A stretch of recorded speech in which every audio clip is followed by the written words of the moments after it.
അങ്ങനെ ദിവസങ്ങൾ കടന്നുപോയി. ഈ ദിവസങ്ങളിൽ ദേവനും ഗൗരിയും കൂടുതൽ അടുത്തിരുന്നു. ദേവനിപ്പോൾ ഗൗരിയെ ഇഷ്ടമാണ്. എന്നാൽ പറയാൻ വലിയ മടിയാണ്.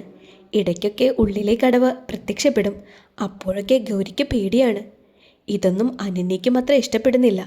അവർക്കിടയിൽ വലിഞ്ഞു കയറലാണ് അവളുടെ പണി. എന്നിട്ട് ദേവനെയും കൊണ്ടുപോകും.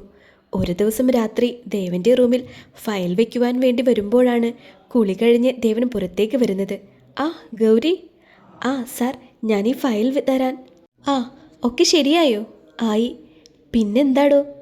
ദേവനൊരു കാമുകനെ പോലെ തിരക്കി. ചിരിച്ചുകൊണ്ട് അവൾ ചോദിച്ചു. പിന്നെന്ത്? ഏയ് ഒന്നുമില്ല. ദേവൻ തലതോർത്തിക്കൊണ്ട് അവളെ തന്നെ നോക്കി. ദേവന് തന്നോട് ഇഷ്ടമാണെന്ന് അവൾക്ക് മനസ്സിലായി. ഇത് തന്നെയാണ് പറ്റിയ അവസരം. ഇന്ന് അവൾക്ക് മനസ്സിലായി. ഇനി ഗൗതമിനെ കളിയിലേക്ക് ഇറക്കാം. ദേവനും ഗൗരിയും സംസാരിച്ചു നിൽക്കുമ്പോഴാണ് അനന്യയുടെ വരവ്. ആ, നീ ഇവിടെയുണ്ടോ? അല്ല, ഉണ്ടാവുമെന്ന് അറിഞ്ഞിട്ട് തന്നെയാണ് ഞാൻ വന്നതും. നിനക്ക് നാണമില്ലടി അന്യപുരുഷൻ്റെ റൂമിലേക്ക് കയറി വരാൻ? അപ്പോൾ അനന്യ മേഡത്തിനോ? ഗൗരി തിരിച്ചു ചോദിച്ചു. ഞാൻ നിന്നെപ്പോലെയാണോ? ഞാൻ ദേവൻ്റെ ഭാര്യയാകാൻ പോകുന്നവളാണ്. എന്നാ ഞാൻ ഭാര്യയാണ്. അവൾ മനസ്സിൽ പിറുപിറുത്തു. എന്താടി പറഞ്ഞേ? ഉറക്കെ പറയടി. ദേ അനന്യ, അവൾ പറയാനുള്ളത് പറഞ്ഞാൽ നീയാവും റൂമിൽ നിന്ന് പോകേണ്ടി വരിക. വെറുതെ വേണ്ടാത്ത പണിക്ക് നിൽക്കണ്ട. ദേവാ, നീയും ഇവളുടെ തലയണ മന്ത്രത്തിൽ വീണോ? ഞാൻ ആരുടെയും മന്ത്രത്തിലും തന്ത്രത്തിലും ഒന്നും വീണിട്ടില്ല.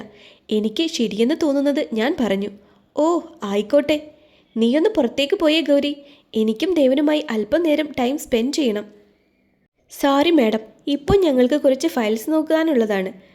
അതൊക്കെ പിന്നെ നോക്കാന്നേ. പോകാനല്ലേ പറഞ്ഞത്? ദേവ, പറ ഇവളോട് പോകാൻ. ഗൗരി ചെല്ല്. ദേവൻ ചിരിച്ചുകൊണ്ട് പറഞ്ഞു. ശരി സാർ. ദേവൻ ഒരു ദീർഘശ്വാസം വലിച്ചു വിട്ടു. പറ, എന്താ നിനക്ക് പറയാനുള്ളത്? ദേവ, എന്തിനാ എപ്പോഴും അവളുമായി സംസാരിക്കുന്നത്? ഒരു കിണുക്കത്തോടെയാണ് അനന്യ തിരക്കിയത്. എന്താ, പാടില്ലേ? അതല്ല, അവൾ ശരിയല്ല ദേവ. എന്ത് ശരിയല്ലെന്ന്? ദേവ, അവൾ മുൻപ് എന്നോട് പറഞ്ഞിട്ടുണ്ട് നിന്നോട് അവൾക്ക് പ്രേമമാണെന്ന്. ദേവൻ അനന്യയെ ഒന്ന് നോക്കി. ചുമ്മാ. അല്ല ദേവ, സത്യ. ഞങ്ങളെ സെറ്റാക്കിയാൽ എന്ത് വേണമെങ്കിലും തരാമെന്ന് പറഞ്ഞു. ദേവൻ്റെ ഉള്ളിൽ വലിയൊരു ചിരിയായിരുന്നു. എന്നിട്ട് നീ എന്ത് പറഞ്ഞു? ഞാനുണ്ടോ എൻ്റെ ദേവനെ വിട്ടുകൊടുക്കുന്നു? ഞാൻ അവളെ കുറേ ചീത്ത പറഞ്ഞു. അങ്ങനെ അടിക്കാൻ ഒങ്ങിയപ്പോഴാണ് ദേവൻ വന്നെന്നെ ചീത്ത പറഞ്ഞത്. ഓഹോ അനന്യ, ഞാനിനി ഒരു കാര്യം പറയാം. ഇനി നീ അവളെ അടിക്കാനോ കുത്താനോ നിൽക്കരുത്. എനിക്കത് ഇഷ്ടമല്ല. ദേവ, ഞാനൊരു കാര്യം ചോദിച്ചാൽ സത്യം പറയോ നീ? എന്താ? നിനക്കവളെ ഇഷ്ടമാണോ? ദേവനൊന്ന് പതറി. ആ ആണ്. അവളെപ്പോലെ ഒരാളെ ആർക്കാ ഇഷ്ടമാവാത്തത്? ദേവൻ അതും പറഞ്ഞുകൊണ്ട് റൂമിന് വെളിയിൽ പോയി. അപ്പോൾ ഞാൻ? അനന്യ ആകെ കിളിപോയ പോലെ നിന്നു. അന്ന് രാത്രി ഗൗതമും ഗൗരിയും പ്ലാനുകൾ സെറ്റ് ചെയ്തു. നാളെ മുതൽ ഗൗതമിനെ മാൻഷനിലേക്ക് കൊണ്ടുവരാനുള്ള പ്ലാനുകൾ. രാത്രി ആഹാരം കഴിക്കാനിരിക്കുമ്പോഴാണ് ദേവൻ്റെ PA വിളിക്കുന്നത്. താൻ ജോലിയിൽ നിന്നും കുറച്ച് സമയം ഒഴിവാകുകയാണ് എന്ന് പറഞ്ഞു. പുള്ളിക്ക് ചില ആരോഗ്യ പ്രശ്നങ്ങളുണ്ടെന്ന് പറഞ്ഞായിരുന്നു ഒഴിഞ്ഞത്. എന്നാൽ ഗൗരിയും ഗൗതമും പണം കൊടുത്ത് ഒഴിപ്പിച്ചതായിരുന്നു. ദേവനാകെ മ്ലാനമായിരുന്നു. എന്താ സാർ? ഗൗരി തിരക്കി. PA കുറച്ചു കാലം ലീവാണെന്ന്, അത് പറയാൻ വിളിച്ചതാണ്. മോനെ, നീ എന്തിനാ അതിന് ടെൻഷനാവുന്നത്? അതിനല്ലേ നമ്മുടെ ഗൗരിക്കുഞ്ഞുള്ളത്, ദേവിക പറഞ്ഞു. അത് പറ്റില്ല, ഗൗരി വർക്ക് ചെയ്യണ്ട, അനന്യ പറഞ്ഞു. ഈ മറുപടി തന്നെയാണടി ഞാൻ ആഗ്രഹിച്ചത്. എങ്കിൽ ദേവൻ സാറേ, എൻ്റെ ഒരു ഫ്രണ്ടുണ്ട്.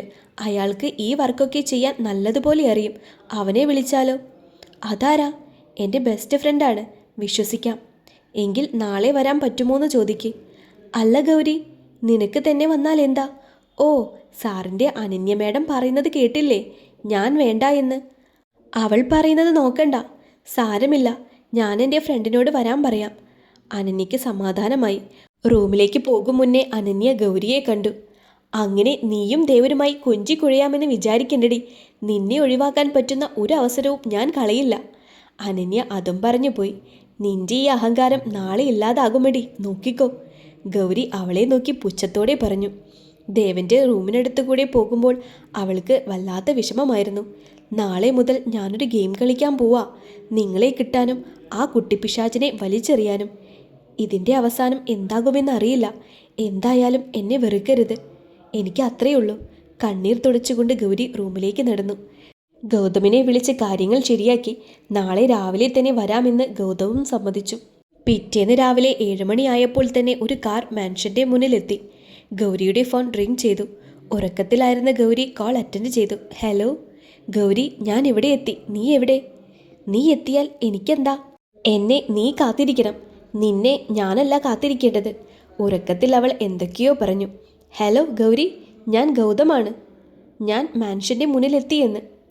ഒരു ഞെട്ടലോടെ അവൾ ഉണർന്നു. സോറി ഗൗതം, ഞാൻ നല്ല ഉറക്കത്തിലായിരുന്നു.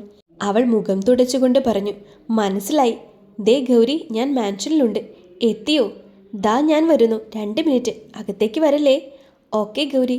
ഗൗരി ചാടി എഴുന്നേറ്റ് ബ്രഷ് ചെയ്ത് താഴേക്ക് ചെന്നു. ഹായ് ഗൗതം, വാ. അവൾ ഗൗതമിനെ അകത്തേക്ക് ക്ഷണിച്ചു. ഗൗതം കോഫി കുടിച്ചുകൊണ്ടിരിക്കുമ്പോഴായിരുന്നു ദേവന്റെ വരവ്. ദേവനൊരു സംശയത്തോടെ അവനെ നോക്കി. തിരിഞ്ഞു നിൽക്കുന്നത് കൊണ്ട് ആളെ കാണാനായില്ല. ആ ദേവൻ സാർ, ഇതാണ് ഞാൻ പറഞ്ഞ ആള്. ഗൗതം, ഇതാണ് ദേവൻ സാർ. ഗൗതം തിരിഞ്ഞു നോക്കി. ദേവൻ ഗൗതമിന് നേരെ കൈനീട്ടി. ഹലോ ഗൗതം, ഞാൻ ദേവൻ. ഹായ് സാർ, ഞാൻ ഗൗതം. ഗൗരി എല്ലാം പറഞ്ഞു കൊടുത്തിട്ടുണ്ട് അല്ലേ? ഉണ്ട് സാർ. ഇനി ഗൗതമിനെ ആ കസേരയിൽ കൊണ്ട് ഇരുത്തിയാൽ മാത്രം മതി. അല്പനേരം ഗൗതവും ദേവനും സംസാരിച്ചിരുന്നു. അപ്പോഴാണ് അനന്യയുടെ വരവ്. ഇതാണോ പുതിയ PA? എന്തായാലും ഒരു ജാടയിട്ടൊക്കെ പോകാം. കണ്ടപാടെ ഞാൻ ദേവൻ്റെ വൈഫാണെന്ന് തോന്നുന്ന രീതിയിൽ ദേവനോട് പെരുമാറാം. അതാവുമ്പോൾ നല്ല റെസ്പെക്റ്റ് കിട്ടും. അനന്യ ദേവൻ്റെ അടുത്തേക്ക് നടന്നു.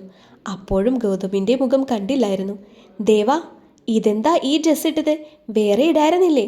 ഓ, നമ്മുടെ പുതിയ PA വന്നു. ആ, ഇവനാണ് പുതിയ PA. Hi madam. ഹാ. ഗൗതമിനെ ഒരു നിമിഷം അവൾ ഞെട്ടലോടെ നോക്കി നിന്നു. എന്താ അനന്യ, എന്ത് പറ്റി? ദേവൻ തിരക്കി. ഇത്? അവളുടെ കണ്ണുകൾ തെറിച്ച് പുറത്തേക്ക് വരുന്ന അവസ്ഥയിലായിരുന്നു. അവളുടെ അങ്കലാപ്പ് കണ്ട് ദേവൻ അവളെ തന്നെ നോക്കി. ഗൗരിക്ക് ചിരിയടക്കാൻ പറ്റാതെയായിരുന്നു. സാർ, താങ്കളുടെ വൈഫിന് എന്തെങ്കിലും പ്രശ്നങ്ങളുണ്ടോ? ഗൗതം തിരക്കി. ഏയ് ഇല്ല, ബട്ട് ഇവളെൻ്റെ വൈഫല്ല, എൻ്റെ ഫ്രണ്ടാണ്. ഓ, അപ്പോൾ സാറിൻ്റെ മാരേജ്? ദേവൻ ഗൗരിയൊന്ന് നോക്കി. ദേവൻ ഒന്നും മിണ്ടിയില്ല. ഓക്കെ സാർ, പറയാൻ ബുദ്ധിമുട്ടുണ്ടാകും അല്ലേ? അല്ല അനന്യ, നിനക്ക് എന്താ പറ്റിയത്? ദേവ, നീയൊന്ന് വന്നേ. ദേവനെയും വിളിച്ച് ഗൗരി റൂമിലേക്ക് പോയി. ഗൗരി ആളത്ര കടുവയാണെന്ന് എനിക്ക് തോന്നുന്നില്ല. പിന്നെ ഈ പണക്കാർക്കുള്ള ഒരു ഈഗോ അത്രേ ദേവനുള്ളൂ എന്നാണ് എനിക്ക് തോന്നുന്നത്. ആ, അതൊക്കെ പറയാൻ വരട്ടെ. കുറച്ച് ഡേയ്സ് കഴിഞ്ഞാൽ അറിയാം. നോക്കാം. എന്തായാലും അനന്യയ്ക്കൊരു അടിയായിട്ടുണ്ട്. സത്യം, എന്നെ കണ്ടപ്പോൾ അവളുടെ മുഖമൊന്ന് വിളറി. അത് താൻ ശ്രദ്ധിച്ചോ? ഞാൻ കണ്ടു. ദേവ, എന്തിനാ അവനെയൊക്കെ ജോലിക്ക് വിളിച്ചേ? നിനക്കെന്താ അനന്യ, നീ അവനെ നേരത്തെ അറിയുമോ? ഏയ് ഞാനറിയില്ല. പിന്നെന്താ? അവനെ കണ്ടിട്ട് അവനത്ര ശരിയാണെന്ന് എനിക്ക് തോന്നുന്നില്ല. ഓ, അതൊക്കെ നിന്റെ വെറും തോന്നലല്ലേ. കുറച്ച് ദിവസം നിൽക്കട്ടെ, എന്നിട്ട് നോക്കാം. പിന്നെ നിനക്ക് ഗൗരിയെ PA ആക്കാനും പറ്റില്ല. ഇപ്പോൾ വന്നവനെ ഒഴിവാക്കുകയും വേണം. അതെ, ഇത് ആപ്പോ ഉപ്പ കമ്പനിയല്ല. ഇവിടെ സമയത്തിന് വർക്കേഴ്സ് ആവശ്യമാണ്. ഈ പയ്യൻ എങ്ങനെയുണ്ടെന്ന് നോക്കിയിട്ട് വേണം ജോലിക്ക് നിർത്തണോ വേണ്ടയോ എന്ന് ആലോചിക്കാൻ. ദേവ, ഇവൻ വേണ്ട. ആളെ കിട്ടുന്നത് വരെ ഗൗരിയെ തന്നെ നിർത്തിക്കോ. ദേവൻ്റെ മുന്നിൽ കിടന്ന് അനന്യ പെടാപ്പാട് പെട്ടു. അനന്യ. ദേവൻ അവളെ തള്ളി മാറ്റിക്കൊണ്ട് താഴേക്ക് ചെന്നു. ഗൗരി, എന്നാൽ നമുക്ക് ഓഫീസിലേക്ക് ഇറങ്ങാം. ഗൗതം വരൂ. ഗൗരി ഫയൽസ് എല്ലാം എടുത്തേരെ. ഗൗരിയും ഗൗതമും ദേവനും ഓഫീസിലേക്ക് ഇറങ്ങി. ഒരുപാട് നേരം അവർ 3 പേരും സംസാരിച്ചു. ദേവന് ഗൗതമിനെ ആ ദിവസം തന്നെ ഒരുപാട് ഇഷ്ടമായി. അന്ന് വൈകിട്ട് ഗൗതം എല്ലാ ഫയൽസും ക്ലിയർ ചെയ്ത് ദേവനെ ഏൽപ്പിച്ചു. ഓ, താൻ ഉഷാറാണല്ലോ, ദേവൻ പറഞ്ഞു. അല്ല, ഗൗതം എവിടെയാ താമസം? അത് ശരിയായിട്ടില്ല സാർ. ദേ, ഈ തീപ്പെട്ടിക്കുള്ളി വേഗം വരാൻ പറഞ്ഞ് വിളിച്ചപ്പോൾ ചാടിക്കേറി വന്നതല്ലേ. ഓ, അല്ല, ഗൗതം ഇയാൾക്ക് മുന്നേ. എന്താ സാർ? ഗൗരി, ഞങ്ങൾക്ക് നല്ലൊരു ചായ വാങ്ങി വരുമോ? ആ സാർ. ഗൗരിയെ മനഃപൂർവ്വം പുറത്തേക്കാക്കിയതാണെന്ന് അവൾക്ക് മനസ്സിലായി. എന്താ സാർ ചോദിച്ചത്? ഗൗതം തിരക്കി. അല്ല, ഇയാൾക്ക് ഗൗരിയെ മുൻപ് അറിയുമോ എന്ന്. പിന്നെ അവളെൻ്റെ ബെസ്റ്റ് ഫ്രണ്ടല്ലേ. എങ്ങനെയാ ആള്? പാവം കൊച്ചാ. ഞങ്ങൾ എപ്പോഴും പറയും അവളെ കെട്ടുന്നവൻ്റെ ഭാഗ്യമാണെന്ന്. ഓ, ഗൗതമിൻ്റെ മാരേജ്? ഏയ്, ഇതുവരെ ഇല്ല. ഇപ്പോൾ വേണമെന്നൊക്കെ തോന്നുന്നുണ്ട്. അതെന്താ ഇപ്പോൾ അങ്ങനെയൊരു തോന്നൽ? ഒരുപാടായില്ലേ ഇവളെ കണ്ടിട്ട്. ഇപ്പോൾ കണ്ടപ്പോൾ എന്തോ ഒരിഷ്ടം. കൂടെ ഉണ്ടേൽ ലൈഫ് അടിപൊളിയാകുമെന്നൊരു തോന്നൽ. ഒരു ഞെട്ടലോടെ ദേവൻ തിരക്കി. എന്താ സാർ? ഇവൾ താൻ പറയുന്നത് ഗൗരിയെ തന്നെയാണോ? അതെ സാർ. ഉഫ്, എന്താ സാർ? ഏയ് ഒന്നുമില്ല. ഇപ്പോൾ എന്തായാലും ആ ചിന്ത വേണ്ട. ഇപ്പോൾ ജോബൊക്കെ നോക്ക്. ദേവൻ ഒരു ദീർഘശ്വാസം വലിച്ചു വിട്ടുകൊണ്ട് അവിടെയിരുന്നു. അപ്പോൾ അവളുടെ ഊഹം ശരിയാണ്. കടുവയുടെ ഉള്ളിൽ ഒരു ഇഷ്ടം ഒളിഞ്ഞു കിടപ്പുണ്ട്.